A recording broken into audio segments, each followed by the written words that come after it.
todos reunidos para mais uma palestra, para a gente alimentar o nosso espírito. Os recados de hoje e de sempre: desligar o celular, manter silêncio, temos biblioteca para empréstimo e venda, a caixa de vibrações para colocar o nome de entes queridos, encarnados e desencarnados, uma caixa de sugestão onde vocês podem sugerir temas diversos, como palestras e cursos. Dia 23 de março teremos uma reciclagem direcionada a todos os tarefeiros da casa, das 8h30 às 11h30. Contamos com a presença de todos para juntos aprendermos a servir mais e melhor na seara de Jesus. Inscrições abertas para os cursos de educação mediúnica, que é realizado todas as quartas-feiras. Inscrições para estudo do livro Os Mensageiros, de André Luiz e Chico Xavier. O Consolador, de Emmanuel e Chico Xavier. E O Céu e o Inferno, de Allan Kardec. Inscrições abertas também para evangelização infantil e mocidade, de 3 a 16 anos. Os cursos já iniciaram, acho que inicia semana que vem. Acho que depende do curso, porque o último que eu li foi a evangelização. A evangelização não é semana que vem. Mas, bom, pelo menos está escrito aqui, os cursos já iniciaram, mas ainda dá tempo de entrarmos nas turmas de estudo. Para maiores informações, procure um trabalhador da casa. Bom, nossa psicografia da noite. Casa mental. A emoção se aflora nesta época do ano, celebrando o nascimento de Jesus e o início do ano novo. São ritos de passagem do tempo no calendário, que nos situam os dias da Terra. E embora o tempo passe sempre no mesmo ritmo, embora os dias sucedam às noites, invariavelmente no mesmo ciclo, temos a sensação de que tudo se acelera.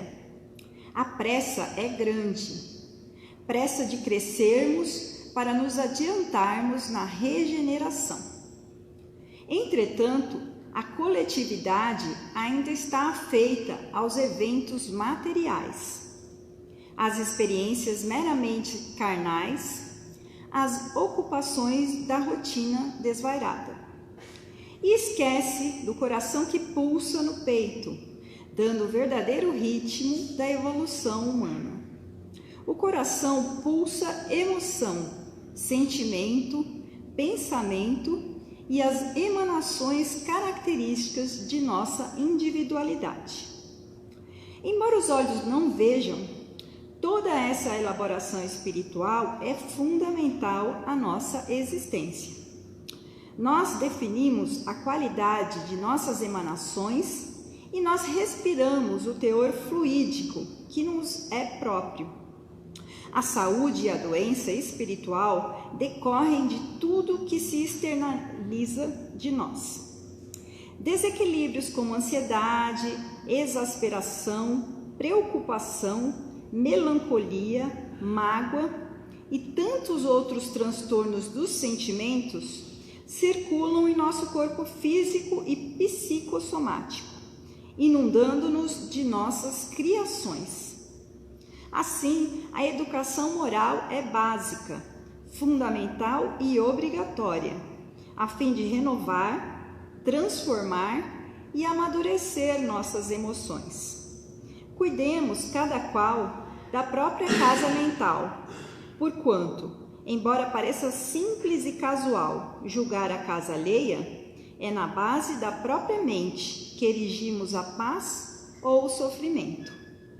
E se ninguém consegue mudar o outro, cuidemos de mudar inadiavelmente o próprio eu, cultivando o convívio solidário e pacífico com os demais. E apesar das pedras lançadas no nosso caminho, vamos recolhendo uma por uma, para construir nossa própria defesa. Essa mensagem foi psicografada aqui na casa no dia 14 de dezembro de 2024.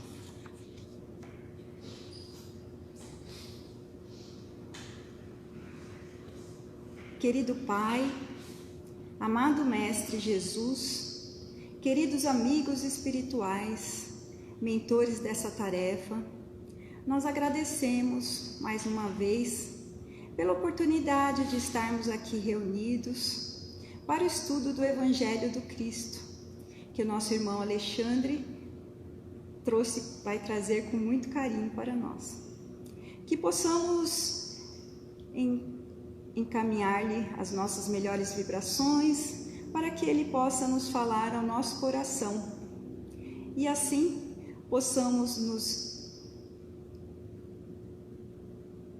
recolher aumentando assim a nossa vontade de sermos pessoas melhores no nosso dia a dia.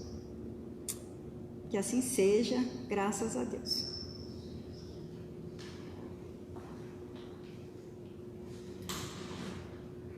Boa noite a todos. Vou abrir aqui, não vou checar o WhatsApp não, tá? É só que a palestra está aqui no celular, tá bom?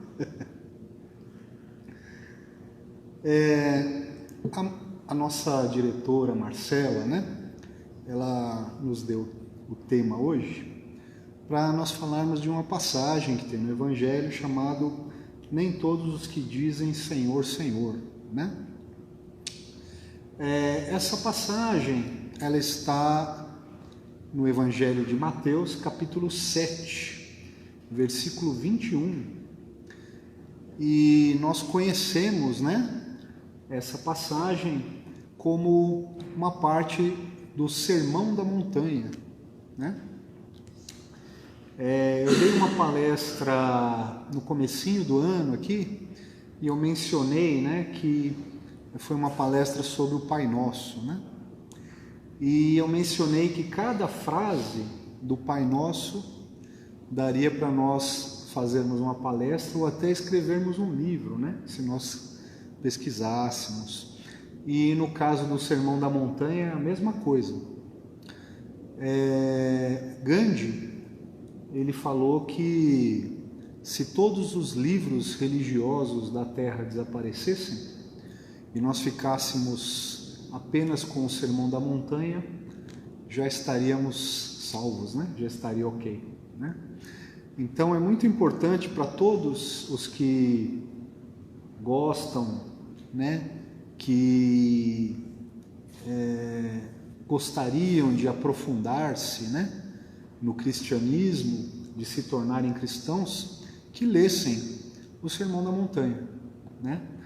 Mateus capítulo 5, 6 e 7, né? E diz assim: nem todo o que me diz Senhor, Senhor, entrará no reino dos céus, mas aquele que faz a vontade de meu Pai que está nos céus. Muitos me dirão naquele dia: Senhor, Senhor, não profetizamos nós em teu nome? E em teu nome não expulsamos demônios? E em teu nome não fizemos muitas maravilhas? E então eu lhes direi abertamente: nunca vos conheci. Apartai-vos de mim, vós que praticais a iniquidade. Então aí nós temos 3 versículos, né? Então daria para nós fazermos 3 palestras, ou escrevermos 3 livros. Mas hoje a gente vai tentar dar uma comprimida aí, né? Inclusive até já recebi uma bronquinha. Falei, você está estendendo muito as palestras, tem que encurtar. Então vou dar uma encurtada, tá bom? A gente consegue, né? Se nós aprofundarmos aqui nas frases, tem muitas coisas, né? Muitas nuances que a gente poderia se perguntar, né? A educação no Brasil, eu peguei ali o finalzinho da educação boa no Brasil, né? Depois ela degringolou. Mas eu tive uma professora de redação que ela explicou, né? Olha, toda vez que você quer falar sobre um assunto, você procura responder 6 perguntas. Quer dizer, ela não falou para mim, né? Ela deu a aula para todos os alunos, né? A gente tinha lá 10, 11 anos de idade. Então você procura responder 6 perguntas. O que, como, por quê, onde, quando e quem. Então, qualquer assunto, hoje eu vou falar de sorvete. Então você procura lá, o que é sorvete, como ele é feito, por que ele foi feito, quando, onde e quem. Com isso você consegue escrever uma redação, um livro, dar uma palestra, fazer uma música, né? E assim por diante. Então vamos lá, nem todos os que dizem Senhor, Senhor entrará no reino dos céus. O que é o reino dos céus? A primeira coisa, né, que a gente podia tentar entender, o que é esse reino dos céus? Quem, né? De quem eles estão falando? Jesus está falando dele mesmo, né? Porque ele está falando, o que diz Senhor, Senhor não entrará no reino dos céus. Aí ele fala, e muitos me dirão naquele dia, Senhor, Senhor, nós não profetizamos em teu nome? De que dia Jesus está falando? Que dia que é esse aí? Eu acredito que ele está falando no dia que nós desencarnamos, né? Aí vamos lá para o mundo espiritual, né? E quando? Né? Por quê? Como? Né? São todas perguntas que a gente poderia se fazer, né?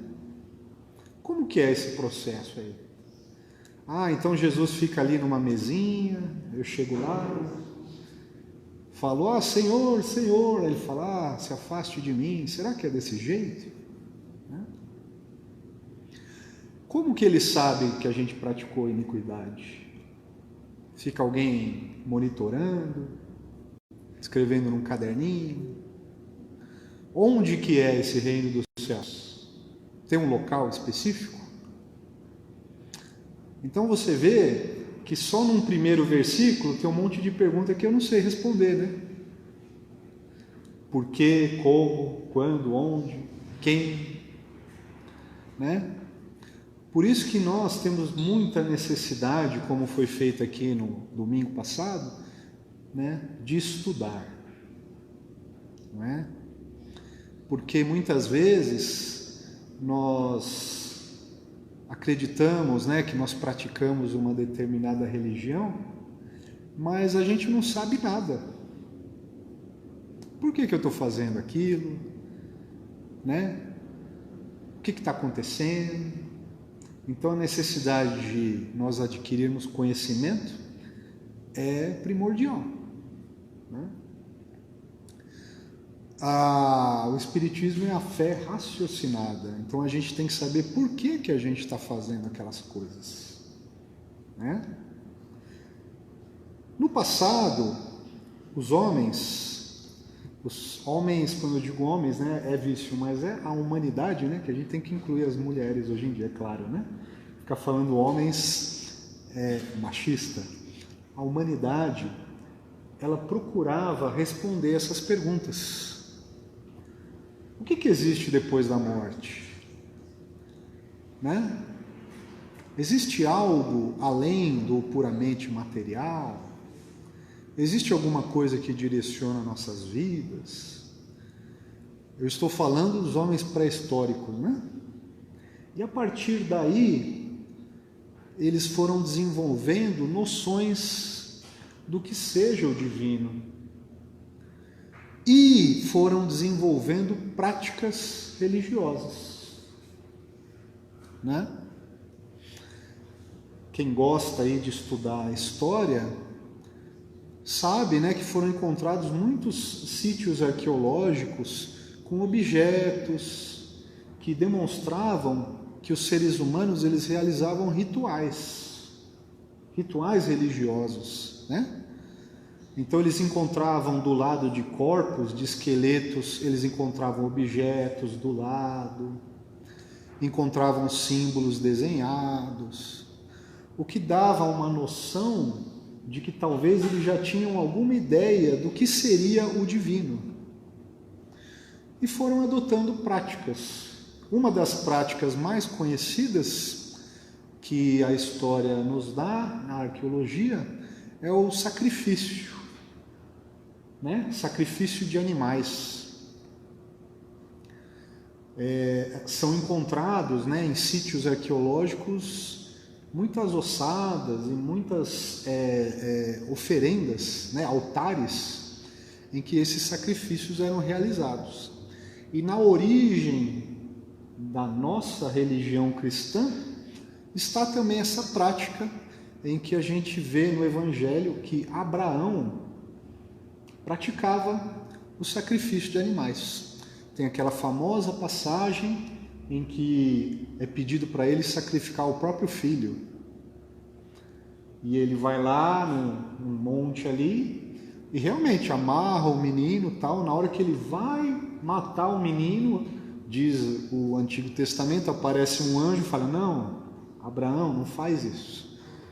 E diz que o anjo dá um cordeiro para ele sacrificar, né? E muitos dizem que Deus fez isso para testar a fé de Abraão, né? Hoje em dia para nós isso soa um absurdo, né? Mas essa prática dos sacrifícios foi realizada até o tempo de Jesus.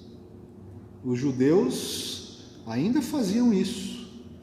Entre Abraão e Jesus, estima-se que se passaram quase 5.000 anos. Então você imagina, em 5.000 anos, eles adotaram essa prática. O que para nós hoje soa bárbaro, na verdade, era um ato de muita fé e sacrifício. Porque a história da humanidade, ela sempre foi permeada pela fome, né? Essa história que a gente tem de abrir a geladeira, ter lá... Às vezes a gente abre até e fala, não tem nada que eu gosto aqui, né? Putz, com fome, mas nada que tem aqui.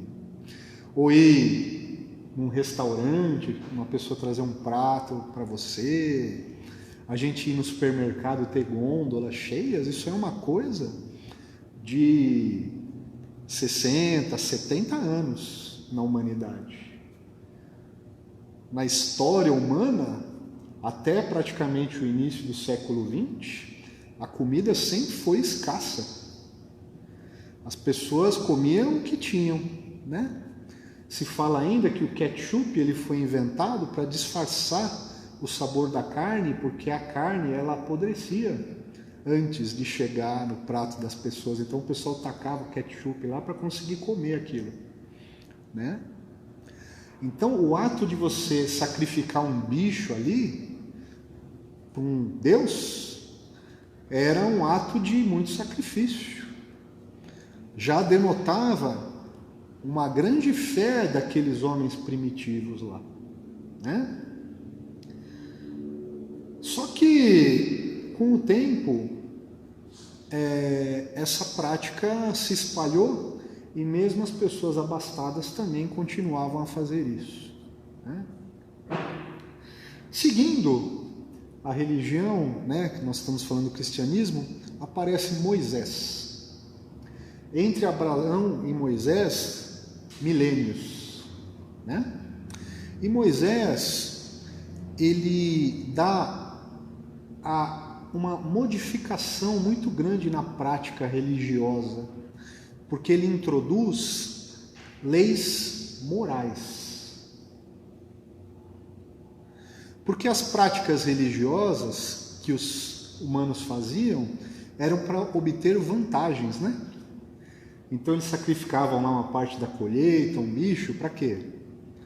Para que a colheita fosse farta no futuro, para que os animais não escasseassem, né? Tinha ali uma tempestade, um fenômeno natural, então eles faziam aquilo para acalmar os deuses, para que os deuses não ficassem bravos com eles, né? Então era como se fosse tipo uma barganha. Eu estava lá fazendo uma coisa para agradar os deuses.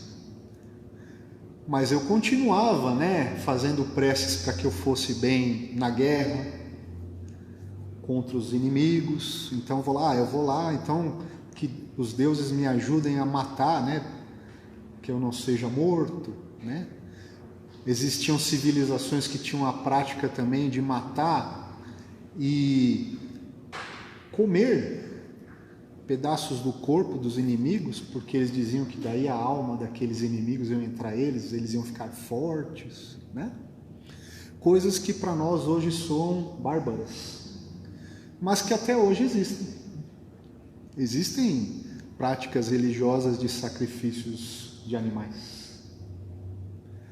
E volta e meia a gente ouve notícias por aí de que foi encontrado um corpo que foi morto ali de uma maneira ritualística, tal, né?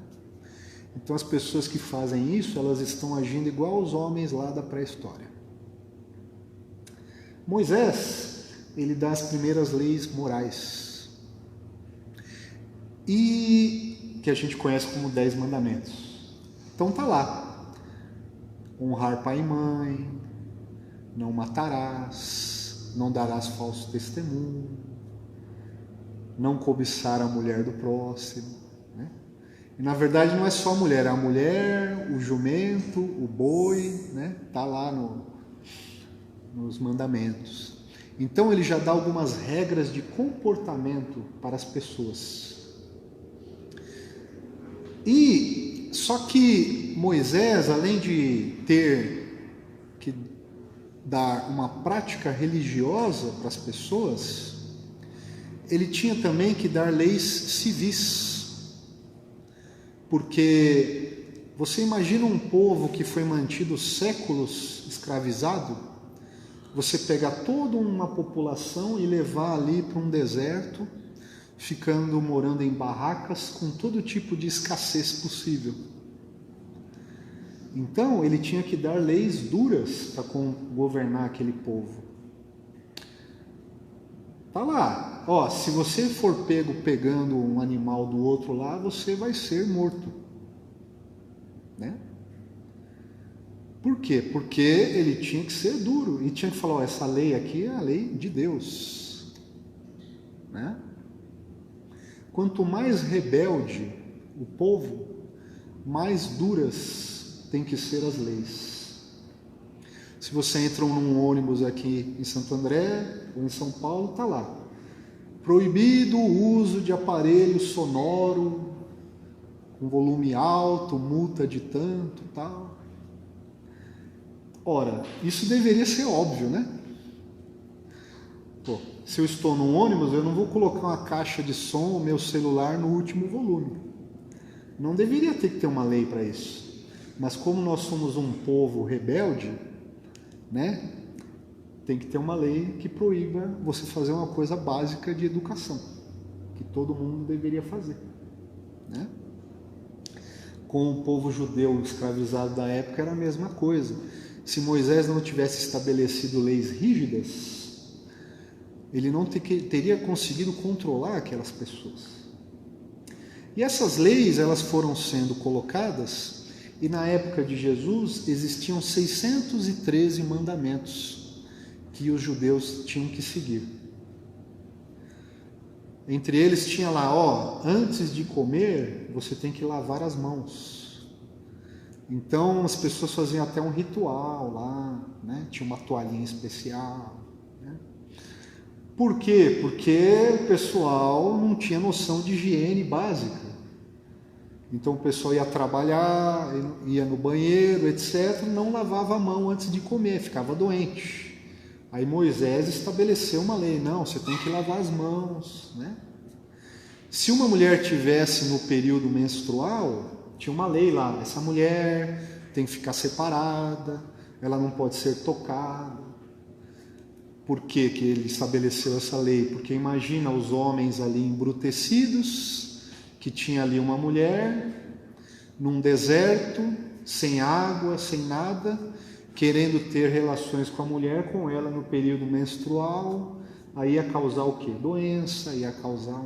Então, né, para que esses homens embrutecidos não fizessem isso, ele tinha que falar, não, é uma lei de Deus ali, que você tem que seguir, etc. Então os mandamentos morais e civis se confundiam. E os judeus, eles confundiram seguir estas leis com seguir a Deus, né? Tanto é que muitos rabinos judeus daquela época diziam que a lei de Moisés é Deus. Seguir a lei de Moisés é seguir a Deus. E eles seguiam rigidamente, de tal forma que quem não seguisse aquela lei era morto, né? O próprio Cristo, uma das razões dele ter sido morto é porque tinha algumas dessas leis que ele transgredia. Tem várias passagens no Evangelho que ele não cumpria. Por exemplo, lavar as mãos. Tinha lá, né, uma passagem que ele foi na casa de uma pessoa comer e ele não lavou a mão. Aí os fariseus, olha, o mestre de vocês lá não lavou as mãos e tal. Aí Jesus fala, não é o que entra no homem que torna ele imundo, é o que sai da boca do homem que torna ele imundo, né? Ele promoveu curas no dia de sábado, e no dia de sábado você não podia fazer nada. Até hoje, judeus ortodoxos, você não pode fazer nada no sábado. Em prédios que moram muitos judeus ortodoxos, o elevador ele é programado para ficar, sobe um andar, abre a porta, fecha. Sobe outro andar, abre a porta, fecha. Fica o dia inteiro fazendo isso. Por quê? Porque no sábado você não pode acender fogo, e os rabinos estabeleceram que apertar aquele botãozinho e ficar iluminado ali é como se fosse acender fogo. Então você não pode apertar o botão do elevador.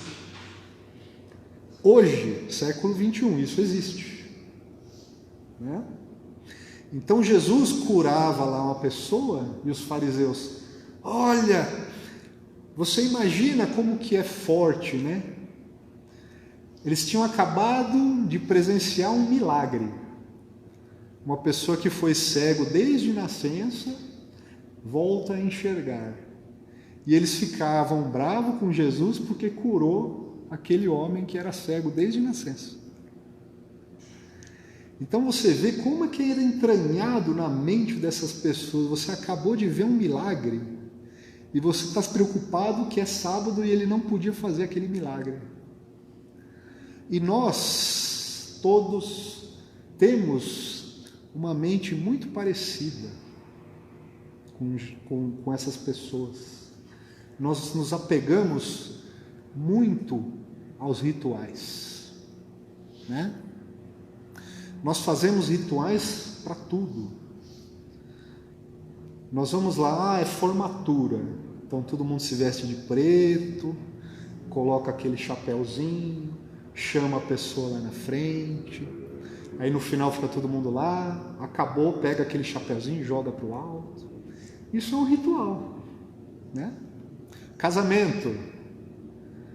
Vai lá, a pessoa está de branco, tem uma grinalda, aí toca uma música bonita. Aí o pessoal começa a inovar, né? Você vai em casamento hoje em dia, o pessoal entra dançando, né? Entra dando cambalhota, aí entra cachorro, levando um negocinho com aliança.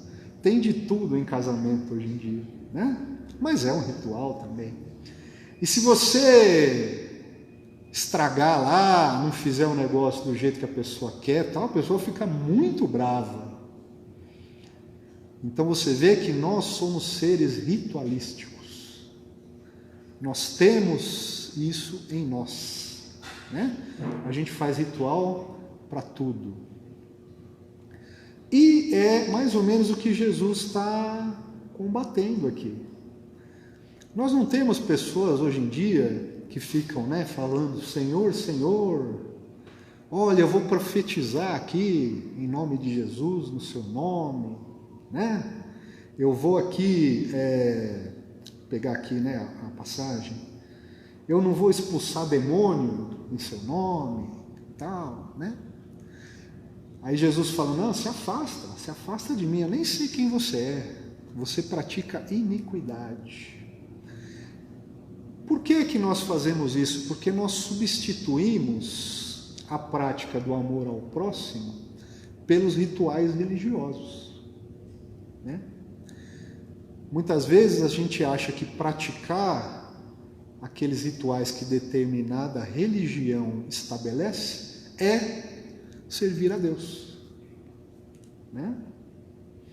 Então, eu vou em determinado local tantas vezes por semana, eu fico lá de meia hora a 1 hora, tem os cânticos, aí eu faço jejum, eu não corto cabelo, eu uso uma roupa não sei o quê, eu tomo passe, eu faço evangelho no lar, Estou falando da parte espírita aqui.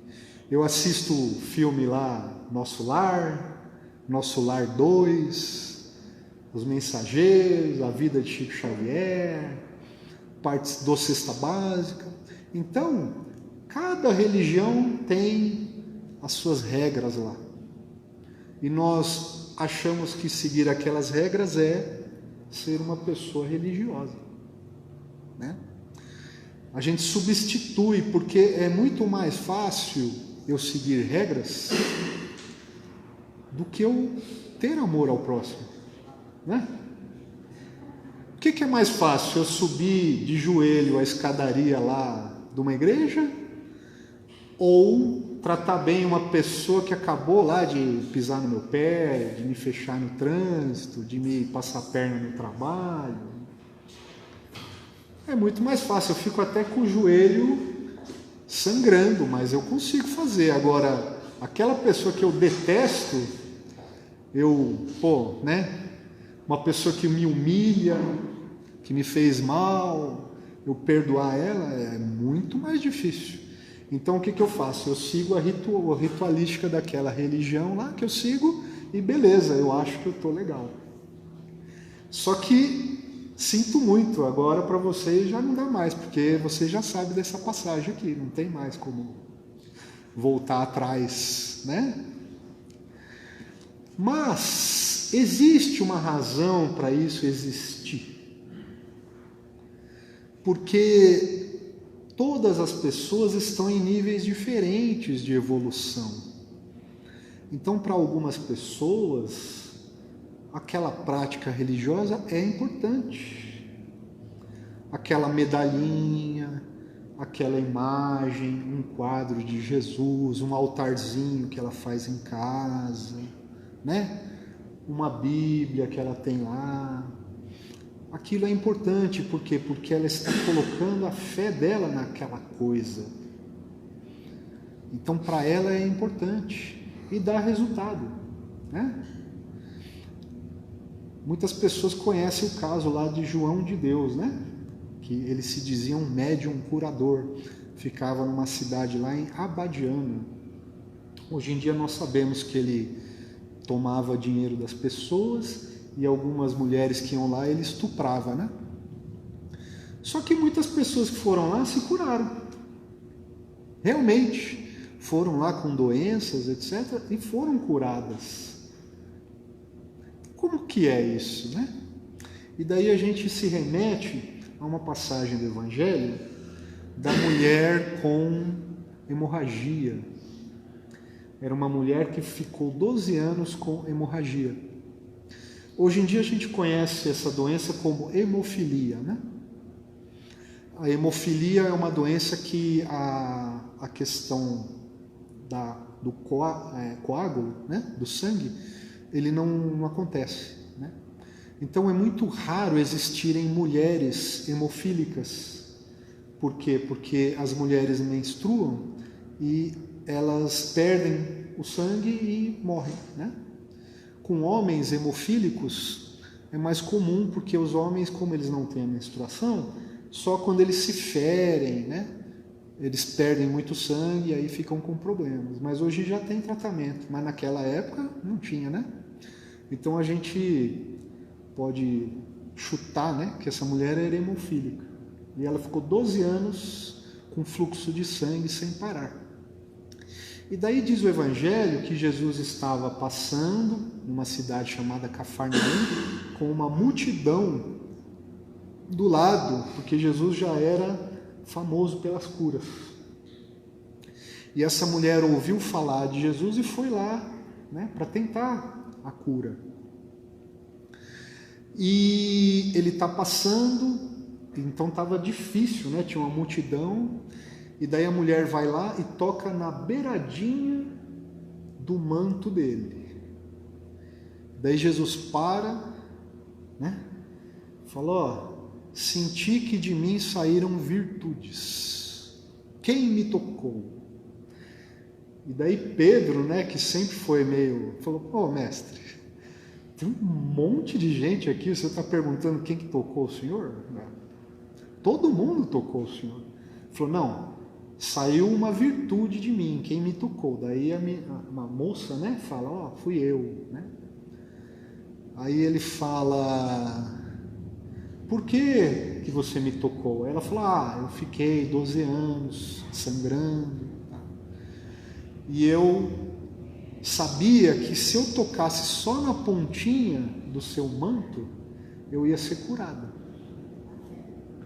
Aí Jesus fala: filha, não foi o meu manto que curou você, foi a sua fé, né?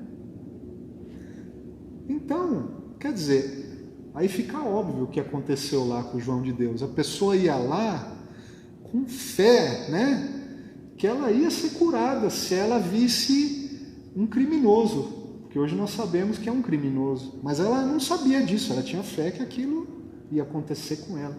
Então a própria fé da pessoa curou ela.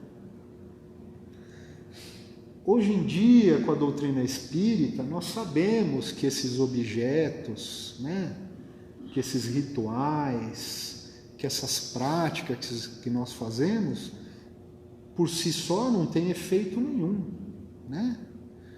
Você vai lá, compra uma medalhinha lá por R$1, é a medalhinha milagrosa, tá? Não sei o quê.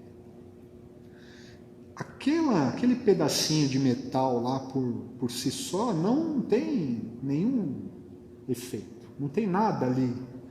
É o que? É a fé da pessoa naquilo que vai exercer algo importante na vida dela.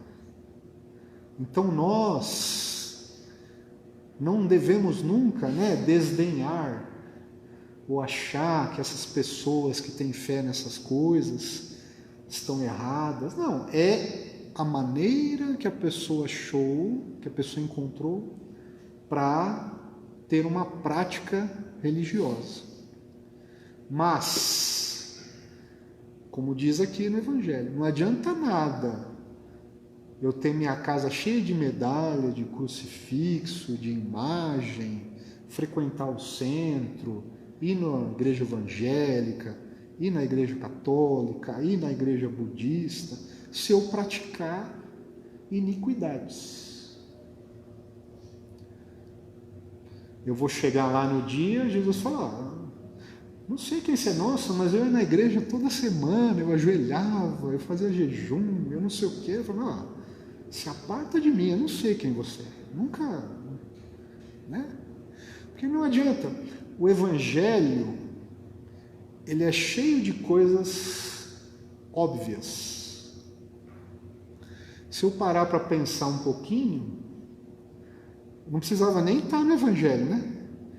Adianta eu sair daqui, dar uma palestra, tá? Eu vou lá na rua, chuto o cachorro, xingo o cara lá que me fechou, vou em casa, brigo, amanhã eu vou trabalhar, faço alguém ser mandado embora. O que... Né? Não é óbvio, né? não precisava nem falar, né? Mas, para aquelas pessoas daquela época, que tinham uma prática religiosa ritualística, Jesus tinha que falar, olha, não adianta você jejuar, lavar a mão, ir no templo, matar um bicho lá no templo, dar dízimo, não sei o quê, e no seu dia a dia você ser um iníquo, né? Quem pratica iniquidade. Então, essa é a mensagem de hoje, né? É uma mensagem óbvia, que qualquer pessoa, só pensando um pouquinho, ia chegar à mesma conclusão, tá bom? Uma boa semana para vocês, até uma próxima.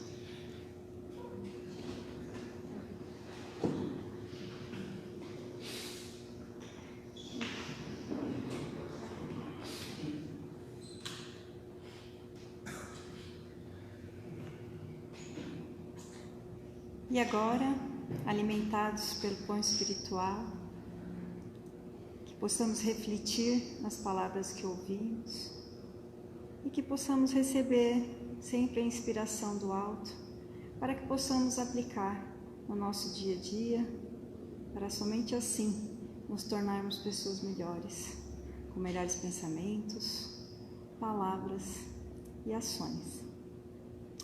E gostaríamos ainda de aproveitar esse momento para encaminhar as nossas melhores vibrações para todos os irmãos que estejam precisando, para aqueles cujo nome esteja na caixinha de vibrações, para aqueles que estão passando por enchentes, para todos aqueles que estejam com o coração aflito. E que possamos ter uma boa semana e voltar aqui na próxima semana para aprender um pouquinho mais. Que assim seja, graças a Deus.